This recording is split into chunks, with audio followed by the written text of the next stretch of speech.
Hello, everybody. This is Secondhand Coke, and welcome back to SHC TV. I will give you a little helpful hint right now that if my voice is ever too slow for you due to my southern drawl, you might want to go ahead and kick your speed up to 1.25 or 1.5 right now, whatever makes you feel comfortable, because I'm just in a slow talking mood today, and I don't want to bother anybody with it. Okay, let's get started.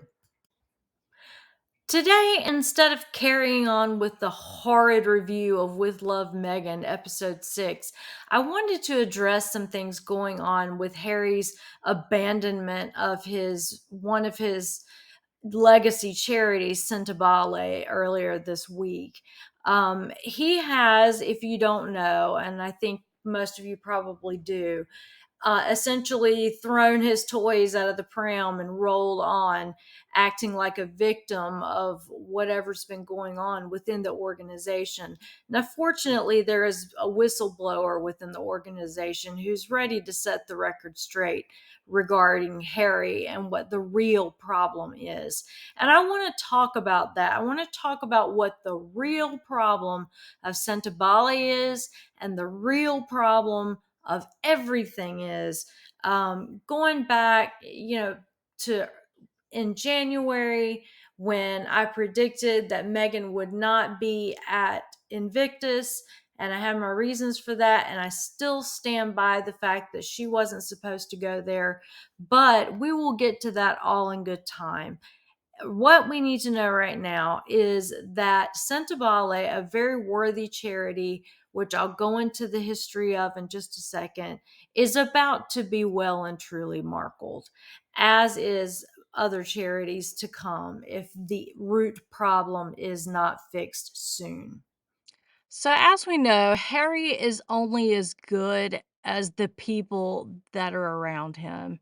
And fortunately, Pa and Granny and everybody put some really good people around Harry because they knew this was the point in time that he was going to start to build whatever his legacy was going to be that would hopefully thrive during his life and even live longer than he does and be kind of a testimony to everything that he's done, with his life was the hope then. And, they sent him although his idea for his gap year was to just kinda fart around teaching ski lessons in Switzerland, luckily, everybody said, "No, no, we're not gonna do that." And they gave him a couple of opportunities. The first one was he went off to Australia and was a jackaroo. Which a jackaroo, as it turns out, is kind of the Australian version of what we call in the United States a cowboy. So basically, they ride around moving the steer around, all the cows and getting them to where they have to go, probably to be slaughtered somewhere if we're honest about it. But I can't think about that right now. I'll think about that later. Anyway, so Harry, did that work for half of the year, and he wasn't in a bunker somewhere playing, Xbox. He actually did the work, and he made a good friend out of one of the jackaroos. I can't remember the guy's name, but, it was just like Harry took to this guy and just everything that he did, Harry wanted to do. Harry really emulated who this person was. And this kind of shows, I think, a psychological bit of Harry that explains a little of why he was able to be manipulated so easily by what is the real problem in all of these scandals. But that was his experience in Australia as a jackaroo. The next thing he did was to go to Lesotho and visit that country and work around there. In Lesotho, Harry makes a great friend in Prince Saiso. and they have a lot in common. They're both second sons, except Saiso's brother is already king.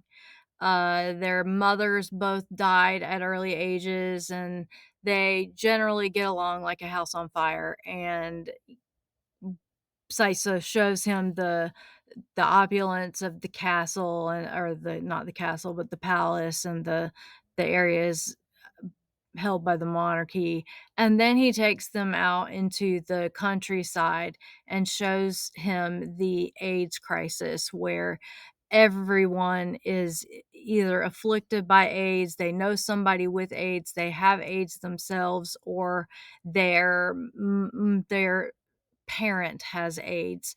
And it's a real crisis there. They don't have the prevention drugs that we have, and they don't have the treatment drugs that we have. And because they just aren't getting in to that little mountain area. Um, I I have some questions about why, but um, at any rate, Harry is very moved by the fact that there are all of these orphan children whose parents have died because of the AIDS virus. And so at this point, he turns on a happy face to the media. The media is delighted. He goes home, he tells Pa, he gets everybody fired up for the case, or the cause of Lesotho, or of Lesotho, that being a charity called Sentebale, which he and Prince Saiso have come up with as a means, and it's called Sentebale, means forget me not, after their flowers for their mother, but that, I think, forget me or it's nots were Diana's favorite flower in particular. But it's said that in a way as to pay tribute to their own mothers. But it's also the proceeds of the charity are supposed to go towards helping the orphan children who have been put in their state based on AIDS and HIV. And I would hope, I haven't looked into Sentebale as clearly as I probably should have, but I would hope they're also looking into interventions so that this doesn't have to happen, because it doesn't anymore.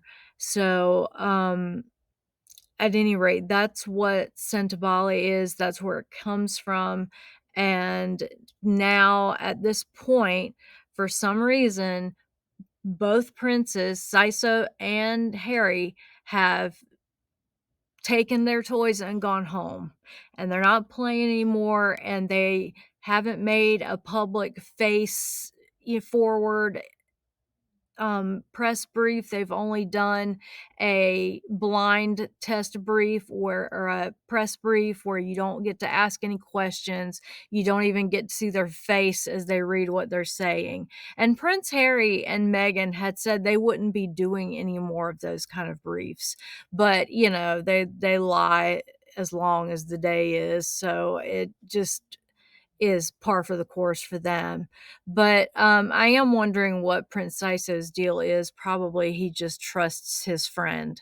Um, as a lot of people put trust in Harry because of who Harry is, because of who he has been and what he has worked for his entire life.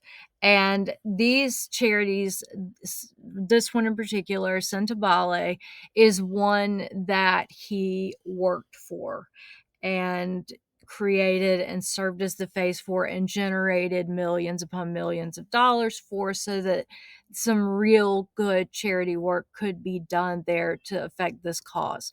Once Harry was heated up about this cause, he was in front of the media, he was charming the media, he was, of course, not laying down the infrastructure for the charity. He doesn't have the sense to do that. He doesn't know that. That's not his wheelhouse. But what he did do was that he allowed himself to be filmed, playing with these kids, going and talking at press conferences with what he's learned about the situation in Lesotho. And as a result, Sentebale was a very successful charity until, guess who came on board. I'll give you one guess. Actually, you don't even have to guess at all. I'm gonna tell you.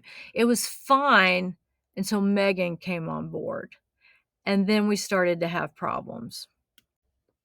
So this is Dr. Sophie Chanduka, and she is the Sentebale chairperson who has been kind of a whistleblower during this entire um, scandal with Prince Harry just pulling his support out without any kind of notice, not even letting the board of directors, in this case Dr. Chanduka, know that he was going to be doing that.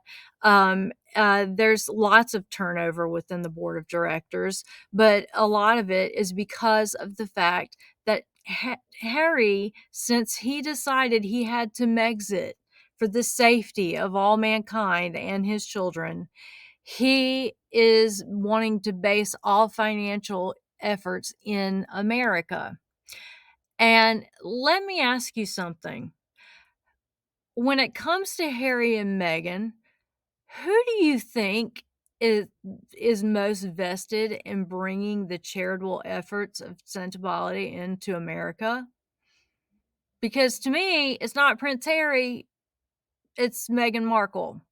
And who wants to guess that she probably wants to park that headquarters for Sentebale right there in old tax shelter full Delaware, where she can cipher off all but 5% of the proceeds to use to put clothes on her own back and to pay for ridiculous land rovers that are gassing up the atmosphere, and to pay for a ridiculous house that Harry doesn't even live in most of the time because they're having arguments constantly. Guess who would want to do that? You don't even have to guess, I already told you, like I said I would before. And Dr. Chanduka has been the one to say, "No, we want to bring operations home to South Africa, where, we can monitor them and they be what they are." And so, of course, Harry jumps ship because Meghan tells him to jump ship. And then Dr. Chanduka comes out with a statement basically calling her bluff and saying there are people acting like victims in this situation, and they are not victims, and this is why, and we need to pay attention to what's going on. And we do need to pay attention to what's going on. Believe it or not, and I would never advocate anybody watch that awful Polo documentary after I watched it and reviewed it. I just can't recommend. But I did watch it and review it. And if you go back and you look at my review, you'll see some of the things that went on, particularly Megan striding up onto a polo field wearing stilettos that are not at all going to sink into the grass and make it hard to walk and ruin your shoes. Um, and her white dress looking thing with the scandalous cutout in the middle of it. And then when this was supposed to be a charity polo match for Sentebale, it was not supposed to be a thing where Megan comes up and gives Harry the cup, the prize cup, and then makes out with him on stage. No, Dr. Chanduka was supposed to give the cup. Nobody was supposed to make out with Harry on stage, but apparently making out with Harry on a stage is some great maneuver to get people to donate to your charities that we just haven't stumbled across yet, because that's what they did.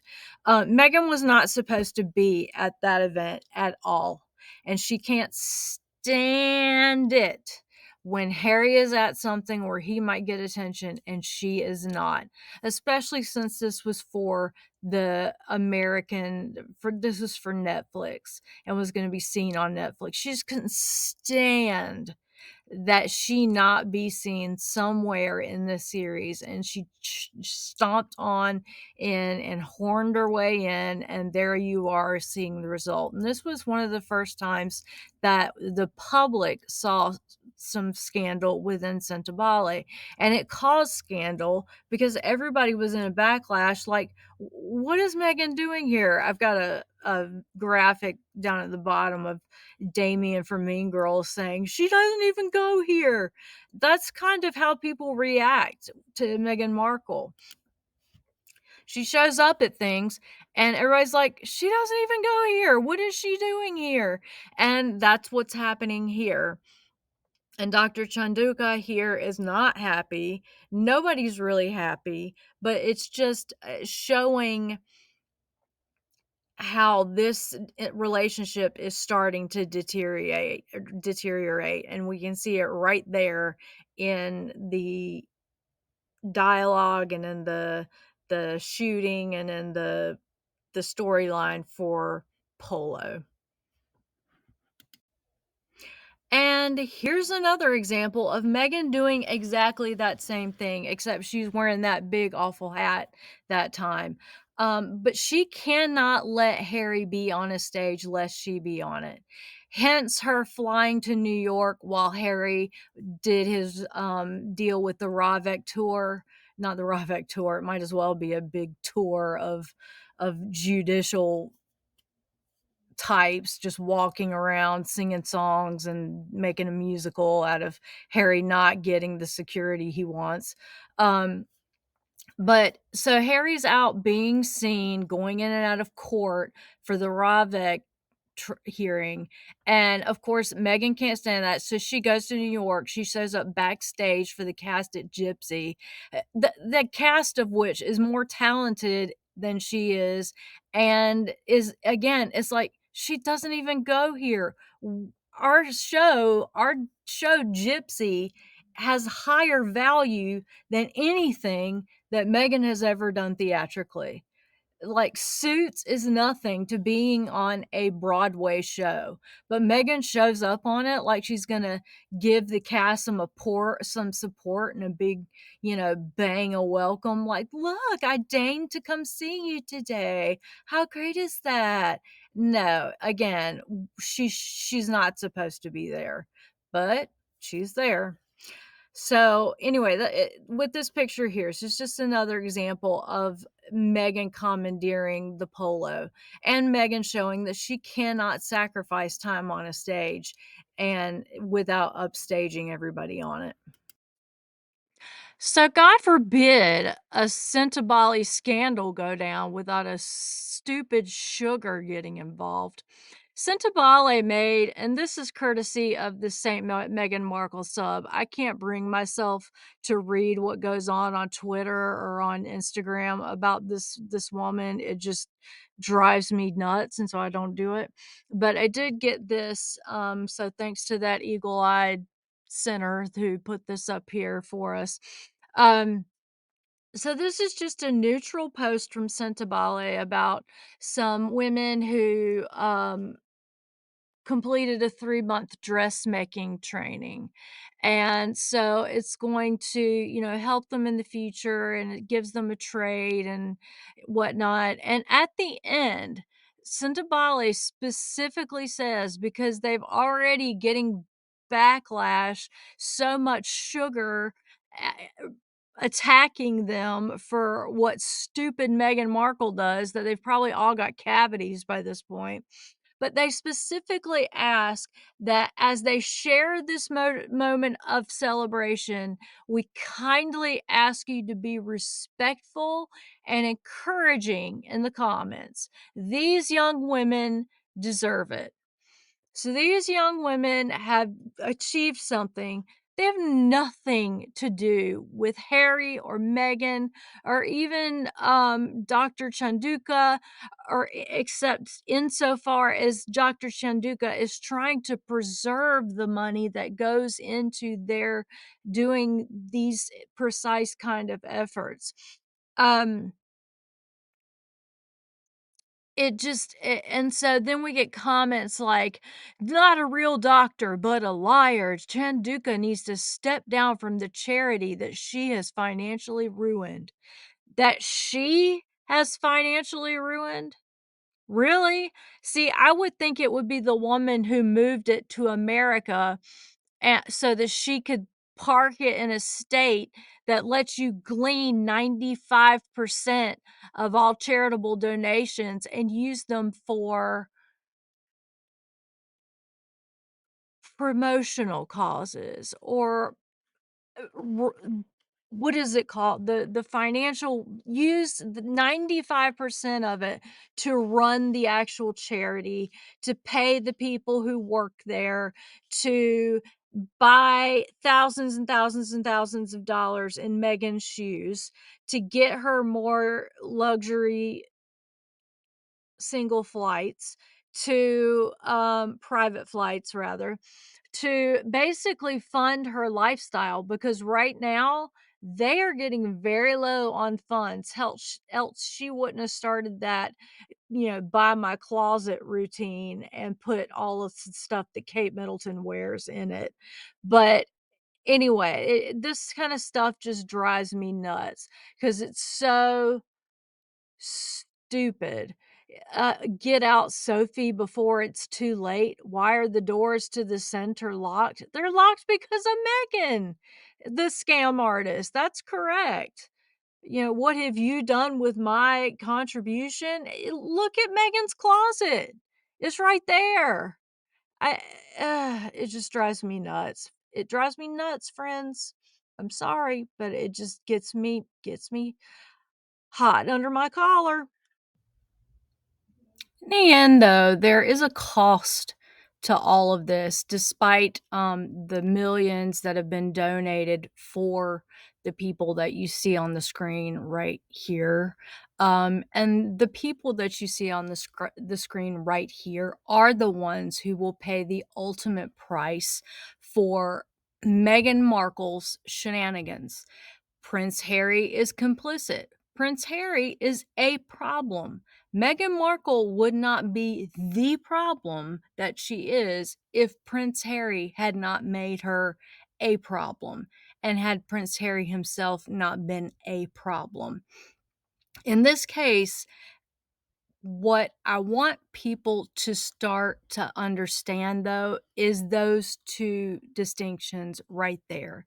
Prince Harry is a problem. He needs to get this idiot off of his back for sure because she is ruining everything in his life and consequently ruining everything in the lives that he has been helping since his early adulthood.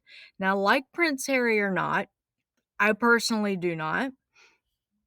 He is not the problem. He does care about this charity. He is just not smart enough to understand what is really happening to it. And what is happening to it, make no mistake, is that it is being markled. She is separating him from this, just like she has separated him from his family, from his friends, from his country, from the Commonwealth, from everything that he has ever known or loved or trained to be a part of. She has separated him from that. She has, as part of narcissistic abuse.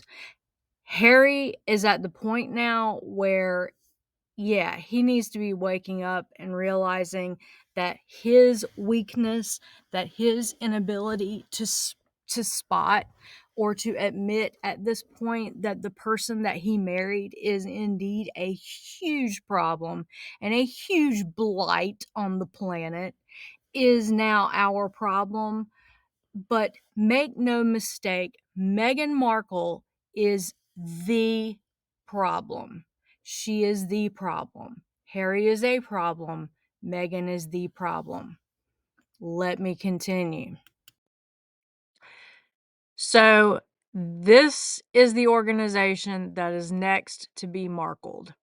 Harry had two legacy organizations that were supposed to continue on throughout his life and even perhaps beyond, and these were the things he was supposed to be remembered for: Sentebale and the Invictus Games.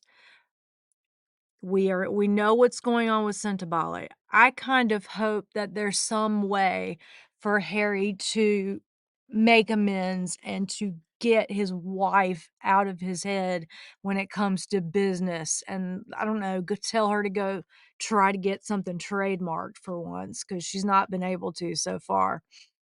Um, I don't know what's gonna happen there, but if something happens where he is permanently no longer associated with it, that would be a shame for his legacy. Just the same as if Invictus falls apart because of Megan's meddling, it would be an absolute shame, because this was another charity that was actually doing things for people. Sentebale doing great work for people, and these charities were on the up and up. They were not being exploited for money that they make, like the charities that Megan has set up. But what the hell's going on with Doria's elderly care company? You know, what's that all about? I don't know what kind of shadiness is going on under the name of Archwell, but we'll find out one of these days, I suppose. But as for Harry's legacy, she is destroying it, and we can see what she's doing when she goes to Netflix. She wasn't supposed to go to Netflix this year, but then this happens. I mean, you look at the images from the 2025 Invictus Games, and it is 100% about promoting Megan. Notice that there's no other commercial way that As Ever or that the Netflix show was being promoted. Netflix wasn't marketing it. Um, there were no commercials, there were no media campaigns or magazine ads or any kind of ad work done to promote the new business. The only thing it was Megan and her Instagram account. So, as I was saying, Harry is a problem. Harry had put his foot down and said, "No, we're separating our ventures. You're not going to Invictus. I'm going to do it by myself this time. You know, this is what we've decided to do is to be separate in what we're doing." And he had made that move. And then in the end, he capitulated according to the rumors, but I truly believe it. Um, for what my beliefs are worth. Um, and he relented and let her go with him in the end. And it ended up with a big fight where she went home 3 days early, and then Harry went on a bender before he could come back out and be a part of the games that he's supposed to be playing part of. So Harry is a problem when it comes to the marketing. Absolutely. Harry is a problem. He is a source of discomfort and sadness and embarrassment and humiliation for his family, for the people he works with. He is part of the problem, but the problem itself is her.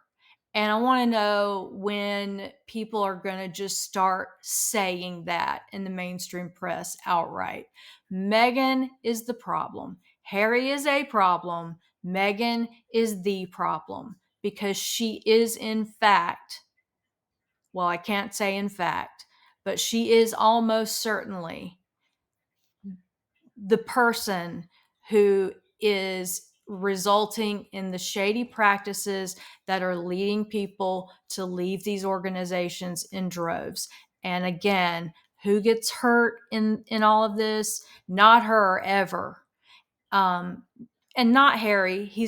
I believe when he says he's heartbroken, I believe he is. I believe he has, I don't believe he has a real understanding of his role in what's going on. He's still listening to whatever she says, but which he shouldn't be, and that's his fault. And I blame him for that.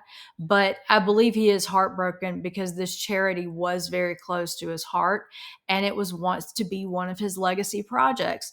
and he's losing or has lost a legacy project. And now he is going to lose the Invictus games, and then he will truly have nothing. And is that going to be the point when he finally says, I'm in the worst financial shape I've ever been in my life. I'm in the worst shape with regard to good relationships, good friendships, good family dynamics that I ever have been in my life. I have no outlets for myself. I have everything that I have built it has crumbled beneath the weight of what I have been doing and what I have been allowing to happen to my charities based on the advice and the pressure placed upon me by my wife. And I have allowed that to happen. And is that going to be his rock bottom? I don't know, but Invictus is not going to be standing for long. I'm just saying to put that prediction out there. But before we end this particular presentation, I want to just put a list of individuals and organizations that we know to have been markled via the same tactics that we see being used with Sentebale, and just stand by for that in just a moment. And here's but a small list of those who were markled: Nanaki Pretty, Trevity Trev Ingleson, Tom Markle Sr., Tom Markle Jr., Samantha Markle, Ashley Markle, Gina Nelthorpe Cown, Piers Morgan, all of Harry's pre-Markle friends, Omid Stupid Scobie, for all of his wretchedness, has been markled. The United Kingdom, Catherine, the Princess of Wales, Queen Camilla, Prince Charles, or King Charles now, the Sussex Survivors Club, Diana, Princess of Wales, has been dug up, markled, and put back in the ground again. The crew at Reitman's, the marketing productions, who were all but killed with 1,000 cuts in that commercial venture she had selling dresses from Reitman's, rather. Spotify, Netflix, Archwell, Bogart the Dog, Jessica Mulrooney, the British Court of Law, Mindy Kaling, and I'm just getting started with the ones who have been markled. Now, I would like for you, if you think of any that I've missed, to just add them in the comments, because they are legion. And it's important even to add the ones that were markled long before Harry, because this is her problem. Harry is a problem, but Meghan is the problem here. She doesn't, and because she is the problem, she doesn't deserve television shows. She doesn't deserve ad campaigns. She doesn't deserve being married into the royal family. She doesn't deserve to have her name mentioned in public. She is a shameful person, and no one should associate with her anymore. So if you would help me get started with this, Harry's a problem, Meghan's the problem. Who else has she markled? Please, please, please add the ones I've missed into the comments. And as for missing, I've missed you these past several days. I've had a lot going on at work, but that's no excuse. I hope to be back soon today with the review of episode 7 of the With Loathing Meghan. With Love Meghan. Yeah, of course, Meghan's all about love. And then I hope to pick back up on the Lady C books soon. Hopefully she doesn't drop the rest of the 8 of those shows. I hope she gives me a break, because I don't want to watch any more of them, but I'm determined to finish them. Anyway, it's been great seeing all of you today. I did want to highlight this very specific, very special problem, and to highlight the fact that the problem is Meghan. There's no mystery here. The problem is Meghan and Meghan's desire to get hold of whatever level of money Harry can provide her so that she can exploit it. And that's what I wanted to bring for you today. So I hope to see you soon. If you enjoyed this episode, if you agree with me, or please like, subscribe, share. And if you don't agree with me, please answer in the comments what your thoughts are on this topic. Otherwise, thank you for talking to me again today, and I will see you very soon. Bye bye.